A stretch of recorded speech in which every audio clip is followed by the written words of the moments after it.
So the next problem we need to resolve is that ComputePay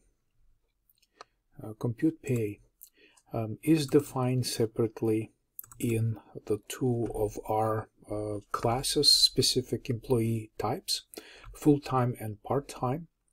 Unfortunately, at the level of employee, the compiler has no idea what it means to say ComputePay, because what we do in our program, we organize an array list of employee objects, and unfortunately employee has no mentioning of this operation. So we're going to add this ComputePay. I'll just simply copy and paste the signature of this operation from one of our classes. It's exactly the same in both full-time and part-time. So I'm just going to add this, and I'll call it abstract operation. We potentially can have multiple abstract operations, so I'm just going to say public.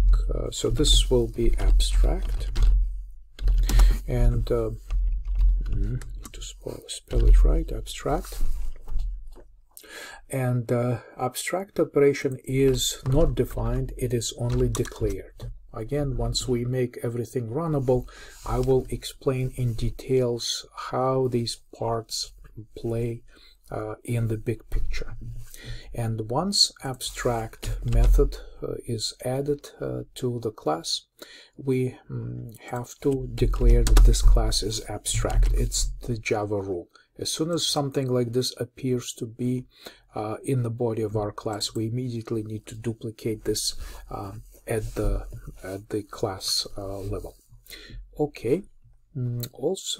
So this looks fine. So now this looks fine. Let me try if I'll check all other problems potentially that I have, and it says constructor. Oh yes, I am talking and typing, so this needs to say super. Again, I will explain what this is, and apparently same thing here. Okay, so this is better.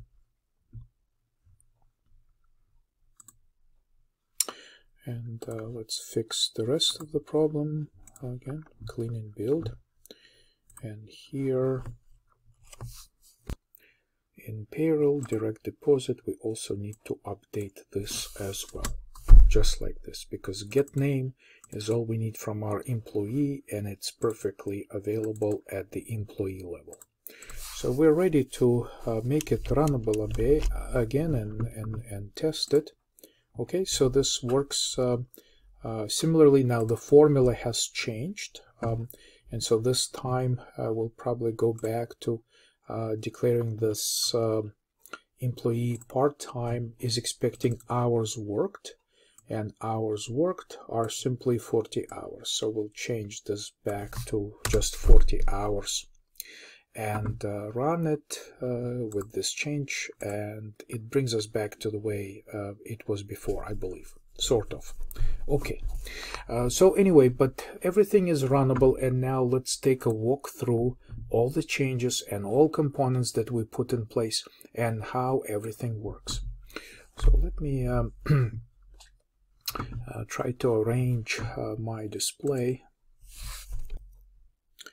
So let's take a walk through this application and see how and what kind of interactions we generate at runtime. Okay, so first that happens in our main method right here is that we instantiate an instance of payroll. So payroll is pretty simple class. It has one data attribute.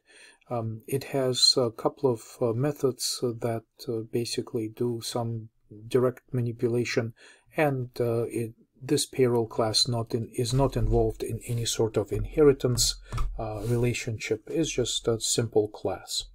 So we create a copy of it. So we'll draw a box right here just to demonstrate that we actually do create an instance of this class, and it happens right here when we say new payroll. Next, we create an array list. So I'll draw this array list like this. So it's a list of references that can accommodate a long list of employees. So this is an array list that we create right here. Then, so this is new array list. Then we create employee full-time and employee part-time. So I will draw two different boxes. So of course, full-time and part-time, these are now two different classes. So this will be, first one will be a full-time, right? So we'll just draw the first object, which is a full-time employee, and it will look like this. And the second object will be a part-time employee, and I'll make it look different, right? It'll just draw a different shape just to underline the fact that both of these objects, the two of these objects, have two different footprints in memory. They look different because they have different data attributes, different methods, so they're different.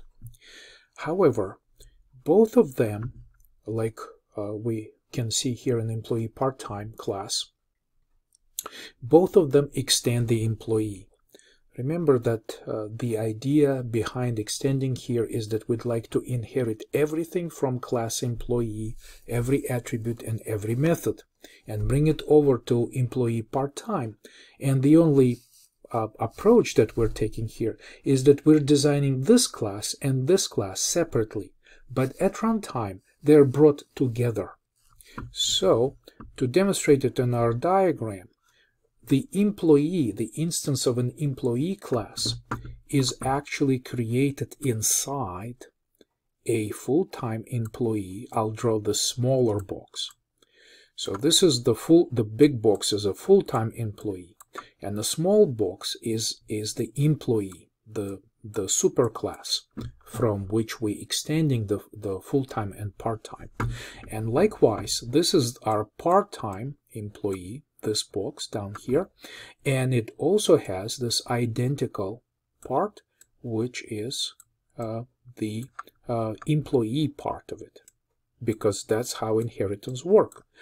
We say that all data attributes from the employee are brought together and put together with the class that extends it.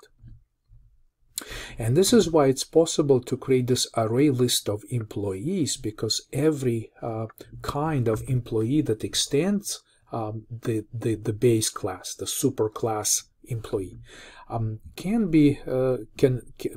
does have an instance of an employee, and therefore two references that we store in our array list are referring to an employee part of the full-time and employee part of the part-time, right? So this becomes meaningful because both full-time and part-time do contain the employee parts physically in them. Therefore, it's possible to create an array list of employees despite the fact that we create two different kinds, full-time and part-time. They still contain this common part. And remember, inheritance is all about designating the commonality inside the superclass that we create in our project. And from this point on, we tell payroll to execute run payroll method. So we run this run payroll method. And inside run payroll method, we have this for each loop construct where we refer to our employee array list, the array list of references to employees. And for each reference, this one and this one, we call ComputePay, right? So ComputePay is declared at the employee level as abstract operation, because at employee level we simply don't have this data. We don't have the hourly pay, we don't have the salary, we cannot define ComputePay at the employee level. However, we declare it an abstract operation, and then what we do, we provide a concrete implementation of this method at the subclass level, at the class level that extends the employee. And the magic happens based on this abstract abstract method declaration. At runtime, compiler delegates the call. So if this was the part-time employee, it would delegate the call to the method that belongs to employee part-time. If the next time it will be the full-time employee, this call will be delegated to similar method definition, but inside a different class, right? Inside the class that's named employee full-time, right? There's also a method just like this in this employee full-time that does its own thing. But this is how inheritance helps to dispatch method calls directly to specific instances, depending on what kind of class instance this is, right? So the full-time has its own version of this method, compute pay, and part-time has its own version of its method, compute pay. And so this is where these calls will be going to. And this type of functionality is called polymorphic behavior. That basically the way it works, that at runtime, compiler generates the code that knows where to dispatch the actual call to which method. And so this will be, of course, yet another discussion about abstract classes and abstract methods, but this is the overall view of what is happening in this application, what objects are constructed, and what type of objects and the combination of the superclass and subclass boxes is placed in memory. And this is how we process all of this payroll demonstration.